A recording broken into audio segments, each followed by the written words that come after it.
How do scandal-tainted politicians keep rising even after betraying public trust? Sa bansang kung saan ang isang headline ay trending, pero ang galit ng publiko ay mabilis kumupas. Isang tanong ang patuloy na bumabalik. Kapag kontrobersya ang bumabalot sa isang politiko, bakit hindi ito nagtatapos sa pagbagsak? Ito ang kwento ng isang tao, isang sistema, at isang bayan na pilit naghahanap ng hustisya.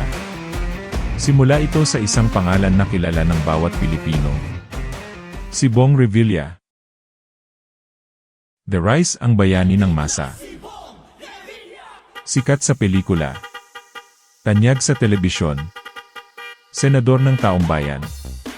Para sa marami, siya ay parang kapitbahay lang. Madali mo siyang kilala, madali mong maalala, madali mong iboto. Ngunit sa likod ng pagkakakilala, dahan-dahan itong napalitan ng tanong. Ano ang totoong nangyayari sa likod ng mga proyekto at pera ng bayan? Scandal breaks, PDEF pork barrel controversy. Noong 2013, sumabog ang Priority Development Assistance Fund scandal, o mas kilala sa tawag ng taong bayan, pork barrel scam. Billions of pesos ang sinabing napunta sa mga peking NGO. At marami sa mga kasong ito ay umabot mismo sa Sandigan Bayan at Senado. At isa sa mga pangalan na lumabas sa mga investigasyon, si Bong Revilla. Hindi lamang bilang akusado sa media, kundi sa mga formal na reklamo at kaso na isinampa noon. Marami ang nagulat, marami ang nagalit, at maraming nag-iisip, kung taong bayan ang nawalan, sino ang mananagot? Arrest & detention, Sandigan Bayan actions. Dahil sa mga reklamo, si Revilla ay naaresto at nakulong, isang senador na nakulong. Isang simbolo ng kapangyarihan na hinarap ang proseso ng batas. Para sa iba, isang lakas ng loob. Para sa iba, isang patunay na may hustisya. Pero for many Filipinos, ito ang umpisa, hindi ang katapusan.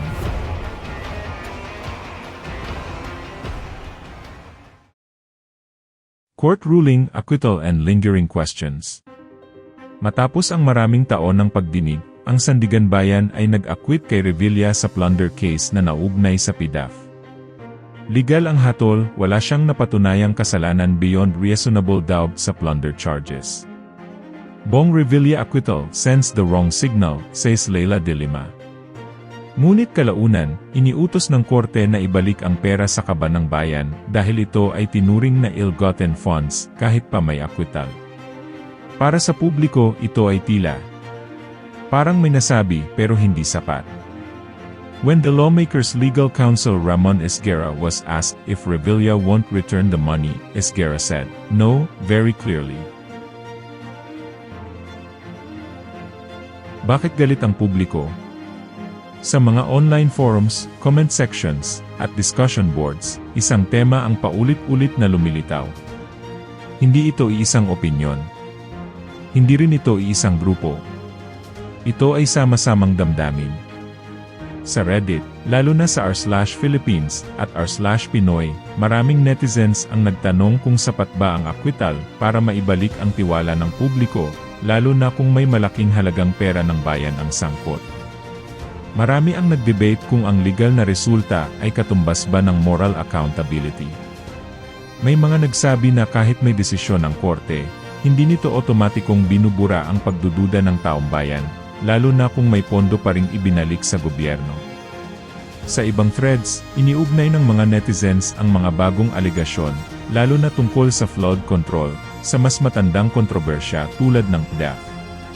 Para sa kanila, parang paulit-ulit lang ang kwento, iba lang ang proyekto, pero pareho ang tanong.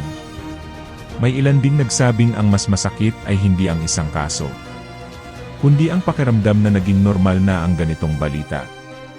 Na kapag may malaking pangalan, inaasahan na ng publiko ang mahabang proseso, ang kalabuan ng resulta, at ang posibilidad ng pagbabalik sa kapangyarihan. Ito ang tinatawag ng ilang commenters bilang normalization of corruption, hindi dahil walang galit, kundi dahil napagod na ang tao. Hindi ito galit na sumasabog. Ito ay galit na tahimik. At ang ganitong galit ang mas delikado.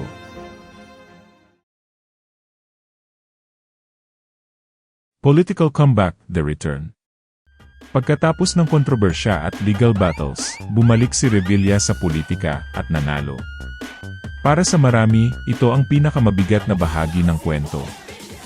Hindi ang akusasyon, hindi ang paglilitis, kundi ang muling pag-angat na parang wala lang nangyari. Para sa iba, ito ang patunay na sa Pilipinas, ang pangalan at kasikatan ay kayang mabawi ang tiwala. Kahit may batik sa kasaysayan.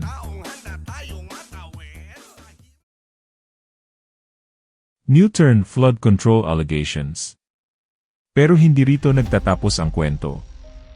Noong January 16, 2026, isinampa ng Office of the Ombudsman ang mga kasong malversation at graft laban kay Bong Revilla at 6 pang iba tungkol sa umano'y anomalya sa isang neneti 2.8 million peso flood control project sa Pandi, Bulacan, na hindi naman naipatupad at tinaguriang ghost project. Ayon sa Ombudsman prosecutors, mayroong probable cause na may sabwatan sa paglabas at pag-release ng pondo kahit walang aktwal na proyekto, kasama ang pag-falsify ng mga dokumento at accomplishment reports. At dahil dito, naglabas ang Sandiganbayan 3rd Division ng warrant of arrest at hold departure order laban sa kanya at sa iba. Public reaction to flood control allegations. Sa mga balitang may kaugnayan sa flood control, mas nagiging personal ang reaksyon ng publiko. Sa comment sections ng balita, maraming Pilipino, lalo na mula sa flood-prone areas, ang nagbahagi ng karanasan. Paulit-ulit na baha, sirang gamit, napilitang lumikas, at mga proyektong hindi nila nakita kahit may pondo. Hindi nila pinagdedebatehan ang teknikalidad ng batas. Ang tanong nila ay mas direkta. Kung may flood control project, bakit taon-taon pa rin kaming lubog? Para sa kanila, ang flood control ay hindi abstract policy issue. Ito ay kaligtasan. Ito ay kabuhayan. Ito ay buhay. Kaya kapag naririnig nila ang salitang ghost project o unimplemented project, hindi ito haka-haka. Ito ay paliwanag sa sarili nilang karanasan. At dito mas tumitibay ang paniniwala ng marami na may mali sa sistema. Kahit wala pang pinal na hatol. Bong Revilla statements. Siya mismo ay nag-post sa social media at nagbigay ng pahayag. Nakakalungkot po, parang wala yatang due process. Alam kong hindi ako pababayaan ng Diyos dahil wala akong kasalanan dito. Bong Revilla sa video statement niya. Sa iba pang pahayag, mariing itinanggi ng kampo niya ang mga alegasyon at sinabi na ang mga ito ay kasinungalingan at siya ay ginagamit lang, habang umaasang araw na magiging patas ang proseso sa DOJ. Expert and official statements. Attorney Polo Martinez, tagapagsalita ng DOJ, ay nagkomento sa proseso ng malversation at plunder complaints laban sa dating senador at iba pa, na kasalukuyang nasa preliminary investigation phase. Ang ombudsman ay sinabi ng kanilang mga taga-prosekusyon na ipagpapatuloy nila ang mga kaso ng walang takot at pabor at ipinapasa ito sa Sandiganbayan para sa legal na pagdinig. Bakit ang flood control isang emosyonal na issue? Sa Pilipinas, lalo na sa mga lugar na madaling baha tulad ng Bulacan, ang flood control projects ay hindi lang infrastructure. Ito ay pag-asa, kaligtasan, at proteksyon sa buhay at ari-arian tuwing tag-ulan. Kapag hindi na ipatupad, para sa marami, ito ay hindi lang pabigla-biglang korupsyon. Ito ay nababagabag na sakit na paulit-ulit nararanasan. Ito ay parang baha na hindi nawala kahit maraming pangako ang ibinigay. At the start of 2026, the story took a dramatic turn. Former Senator Bong Revilla, once a familiar face on TV and in the Senate, found himself detained once again. This time, it wasn't about nostalgia or election season. It was about allegations tied to a 92.8 million peso flood control project in Bulacan, a project that, according to investigators, was non-existent or ghost from the start.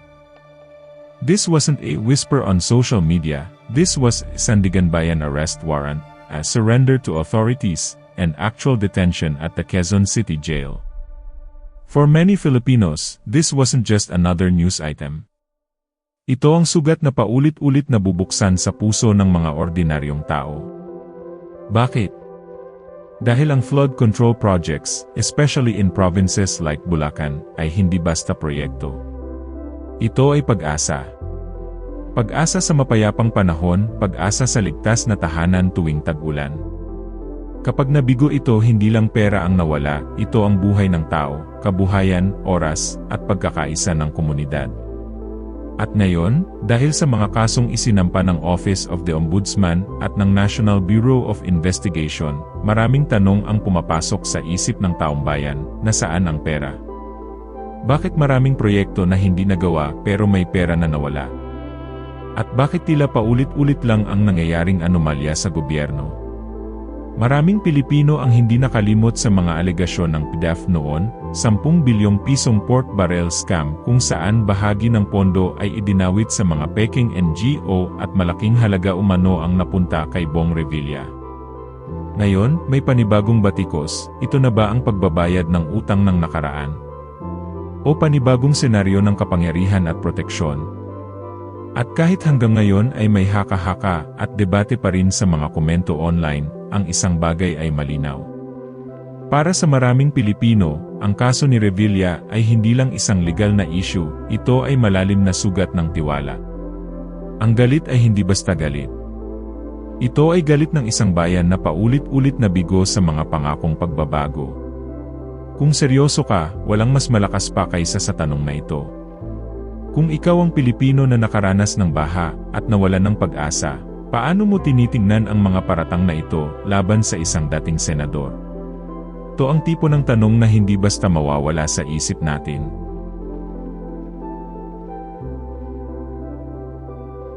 For many Filipinos, this was the most unsettling part of the story. Not the allegations. Not even the acquittal. But the fact that controversy did not end a political career, it paused it. This raises a deeper, more uncomfortable question. Why do controversial figures survive in Philippine politics? Part of the answer lies in celebrity culture. In the Philippines, fame is not separate from politics. Actors become senators. Name recall beats policy platforms. And narratives of victimhood, of being persecuted, or misunderstood, often resonate more than complex legal truths. The bigger picture, system, memory, and power. Ang kaso ni Bong Revilla, maging ang PDEF o ang flood control allegations, ay hindi simpleng individual story. Ito ay salamin ng isang sistema kung saan, kapag malaking pondo ang nawawala, may malaking tanong. Kapag pera ng bayan ang napunta sa kawalan, ang tiwala ay nasisira. At kapag ang mga pangalan ay muling lumilitaw sa politika, ang galit ng tao ay hindi agad nawawala. Tanong sa madla. Kung paulit-ulit ang kontrobersya, kung paulit-ulit ang pangalan, kung paulit-ulit ang tanong ng hustisya, hanggang kailan natin ito tatanggapin bilang normal? Hanggang kailan natin tatanggapin ang paliwanag ng korte at sabay na iginiit na may mali pa rin? Kung naniniwala kang may dapat linawin, may dapat itanong, at may dapat baguhin sa sistema ng hustisya at pamumuno sa Pilipinas, mag-comment, mag-debate, mag-subscribe, at huwag hayaang mawala ang usaping ito dahil lang trending ang ibang balita. Sapagkat ang pinakamatinding laban sa korupsyon ay hindi lamang sa korte. Ito ay sa puso ng mamamayan na hindi nag-stop sa pagtatanong.